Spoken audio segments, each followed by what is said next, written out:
मसीह यस्सु के पाक कादर जलाली नाम में मैं आपकी खिदमत में फादर डे के हवाले से तीसरा पार्ट पेश करूंगा।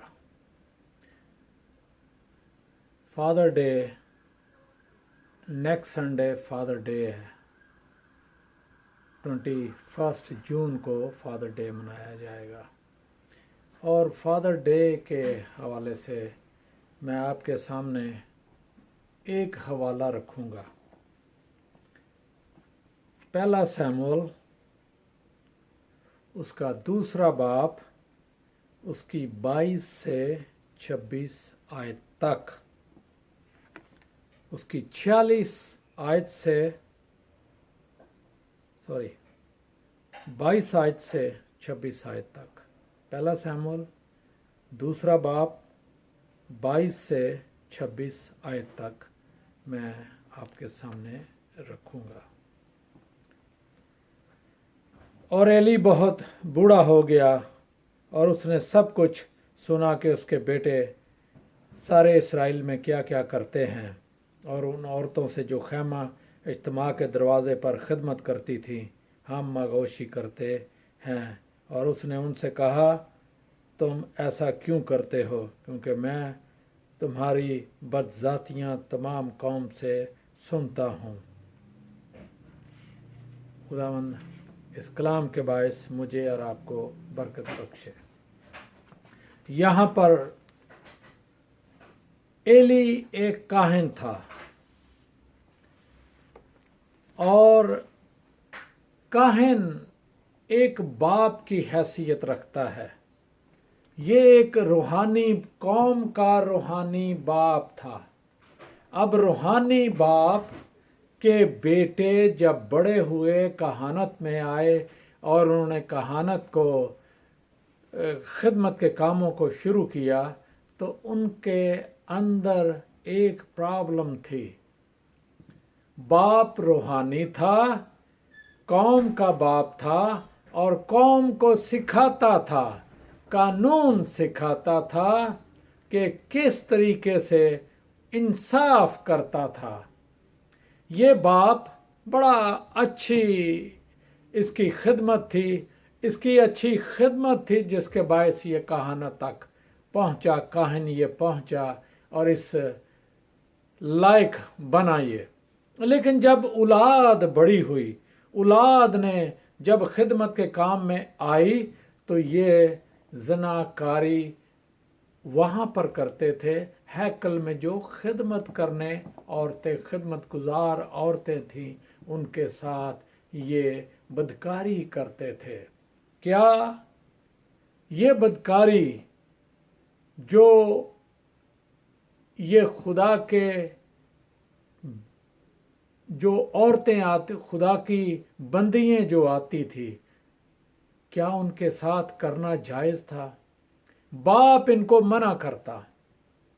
जिस तरह वो रूहानी कामों में फैसले करता था, उसी तरह इस बाप को चाहिए था इनको उसी तरह मना करता। लेकिन ये बड़ा हल्का लेता कि बेटा ये तरीक़ेकार ठीक नहीं है। अगर ये तरीक़ेकार चलाओगे तो आगे ना चल सकोगे।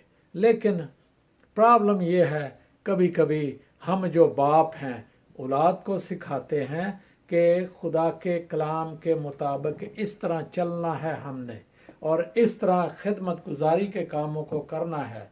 लेकिन वो अपनी जवानी के ज़ोर में, चाहे जवानी की कुव्वत में, इख्तियार में, वो खुदा के साथ तो चलते हैं, लेकिन साथ साथ बहुत से चर्चों में देखने में आया है कि लड़कियां आती हैं, उनके जो पादरियों के जो बेटे हैं उनके साथ पकड़ के उनको साथ भी ज्यादती करते हैं।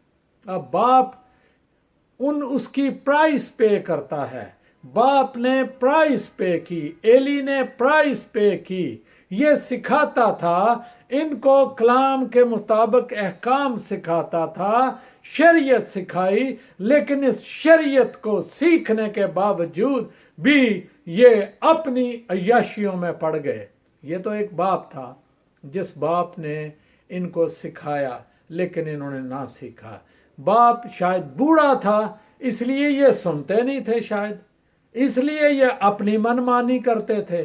क्या खुदा के हुजूर मैं हूं चाहे कोई भी हो, मेरी औलाद हो चाहे किसी की औलाद भी हो, अगर वो इस तरह करेगी, किसी खादम की औलाद इस तरह करेगी अपनी मन मर्जी से, जो चर्च में लीडरशिप में आप हैं और बहुत से लड़कियां औरतें आती हैं, उनके साथ अगर आपकी औलाद इस तरह की हरकतें करती है तो अजीजों इसका जवाब देना पड़ेगा। मैं आपको, एली ने बड़ी प्राइस पे की, एली के बेटों की तबाही और बर्बादी हुई। अगर उन्होंने इन कामों को न छोड़ा तो उनकी मर्जी, लेकिन बहुत बड़ी प्राइस पे की। ये कत्ल हो गए, ये मर गए।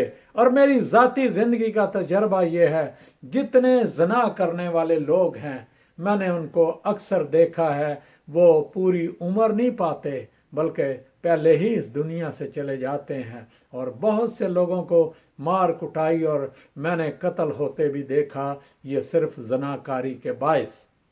ये मर्दों के लिए बात आती है। और खुदा ने एली को काहिन बनाया तक वो यहां तक पहुंचा के लीड करे कौम को लीड करे। इस तरह खुदा बाप हमें लीड करता है। खुदा बाप हमारा बाप है, और वो बाप जो हमारा बाप है वो हमें बरकत देने के लिए हमेशा तैयार रहता है। क्या हम बरकत पाने के लिए तैयार रहते हैं? खुदावंद यीशु ने 52 टाइम लफ्ज इस्तेमाल किया मेरा बाप। 21 मर्तबा आवर फादर इस्तेमाल किया। 21 बार तुम्हारा बाप इस्तेमाल किया। खुदा बाप है तो बाप की इज्जत कहां, बाप का कानून कहां, बाप की एहतराम कहां?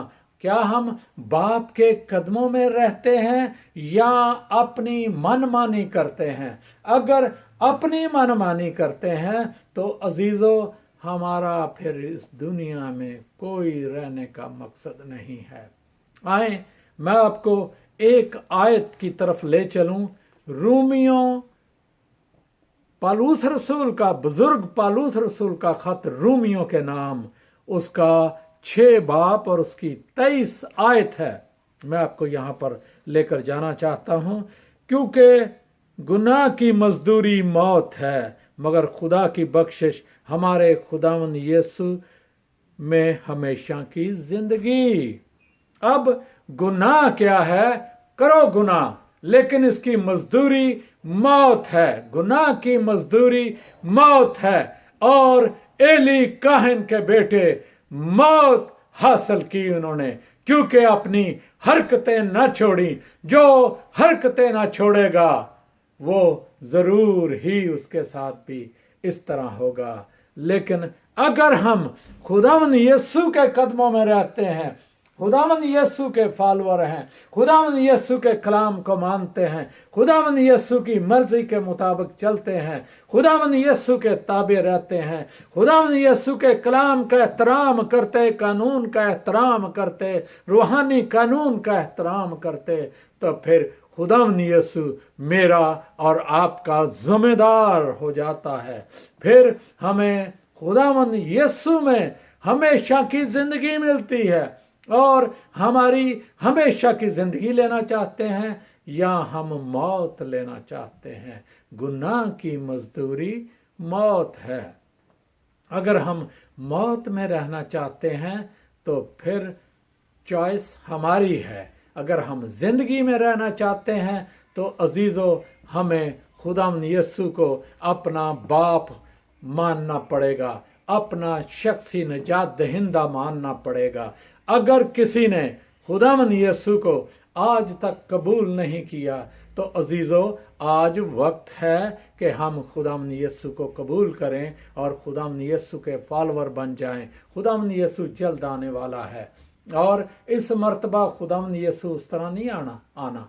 इस मर्तबा खुदावन अदालत करने के लिए आएगा। कहीं हम अदालत में के हकदार तो नहीं कि हम खड़े होकर बात ना कर सकें। अगर अजीजों आज इस तरह बात है तो हमें खुदावन यीशु को कबूल करने की ज़रूरत है, तौबा करने की ज़रूरत है, ताकि हम पर मौत ना आए, खौफ ना आए, दहशत ना आए। अगर ये अपनी हरकतें छोड़ देते और बाप का कहा मानते तो फिर ये भी आज़ाद हो सकते थे, ये भी बच सकते थे। लेकिन आगे इनकी बड़ी लंबी स्टोरी है, इनकी औलाद की बड़ी स्टोरी है। लेकिन एली की मौत भी हो गई। वो गिरा, कुर्सी से गिरा और उसकी भी मौत हो गई। कहीं ऐसा तो नहीं कि हम जो खादम कहलवाते हैं, हम खादमों की जिंदगियों में हमारी औलाद हमें उस दहाने पर खड़ा कर देती है जिसके बायस हम दुखी और मुसीबत में फंस जाएं। कहीं ऐसा तो नहीं? अगर ऐसा है, बापों को भी चाहिए गौर करें, निगाह करें और फोकस में रखें और उनकी तरबियत करें ताकि वो प्यार से कर लें। क्योंकि यूरोप में रहते हैं, कोई माने बच्चा ना माने, कोई लड़की माने ना माने, बच्चे माने ना माने, लेकिन हमें ज़रूरत इस बात की है कि हम खुदावंद के कदमों में जब रहेंगे फिर हमारे अंदर रहम आएगा, फिर अंदर प्यार आएगा, फिर अंदर सुकून आएगा, फिर अंदर शिफा रहेगी और हम सेफ रहेंगे। मेरी ज़ाती ज़िंदगी का तजर्बा यह है, मैंने बहुत से लोगों को सक्सेसफुल लाइफ में देखा तो वो सारे के सारे खुदावंद यीशु के कदमों में रहने वाले, सारे खुदावंद का खौफ मानने वाले। ये कोई ज़रूरी बात नहीं है कि खादम ही हों, लेकिन वो लोग जो खुदा का खौफ मानते हैं और खुदा के कलाम के मुताबिक ज़िंदगी गुजारते हैं, वो बाइसे बरकत रहते हैं अपने घरानों के लिए, अपने बीवी बच्चों के लिए, क्योंकि वो तरबियत उनको उस तरह करते हैं। इसमें तरबियत में सबसे अहम जो रोल नज़र आता है वो माँ का आता है। बाप बाहर चला गया है, जाए कमाए लाए, उसकी जिम्मेदारी है घर की ज़रूरियात को पूरा करे, और बीवी का काम ये है कि वो अपने खामन की जगह बच्चों की तरबियत करे। जब हम तरबियत करेंगे कलाम के मुताबिक तो बाइसे बरकत बनेंगे। अगर नहीं तो फिर जिस तरह एली की मौत हो गई, उसके बच्चों की मौत हो गई, उसी तरह हमारा भी हाल होगा। कहीं ऐसा तो नहीं?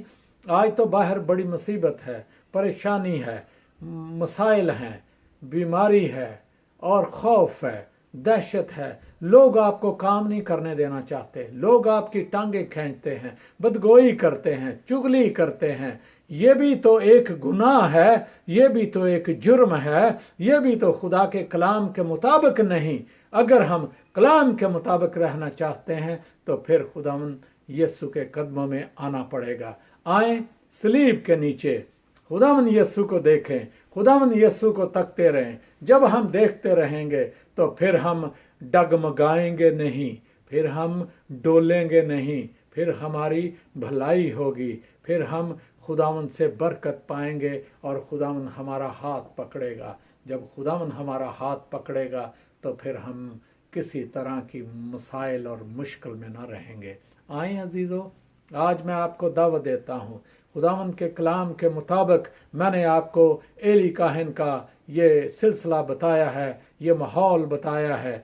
आज कहीं ऐसा तो नहीं खादमों के साथ, उनके घरों में ऐसा तो नहीं, उनके घरों में प्रॉब्लम तो नहीं है। आए अजीज़ों, खुदावंद से मदद मांगे, खुदावंद यीशु से मदद लें। खुदावंद यीशु मेरा और आपका मददगार है, मुझे और आपको बरकत बख्शेगा, मैं और आप बरकत पाएंगे। आए खुदावंद से बरकत पाएं।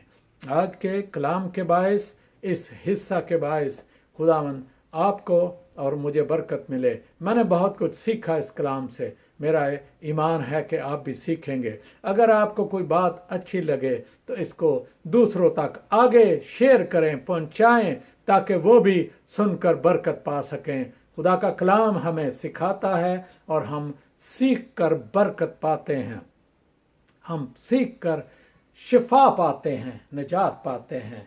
आए अजीज़ों, खुदावंद के हुजूर शुक्रगुजारी पेश करें दुआ करें और बरकत पाएं। फिर आपका और मेरा ये फादर डे बनता है। फादर डे के मकसद को समझें।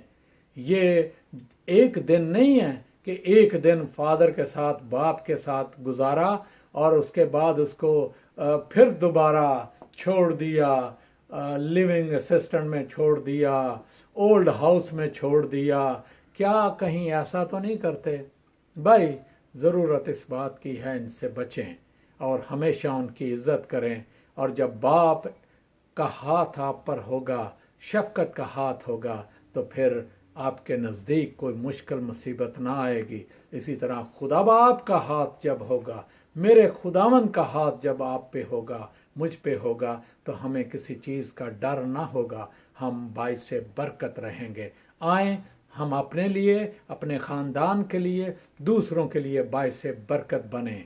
खुदावंद इस कलाम के बायस आपको और मुझे बरकत बख्शे। आमीन।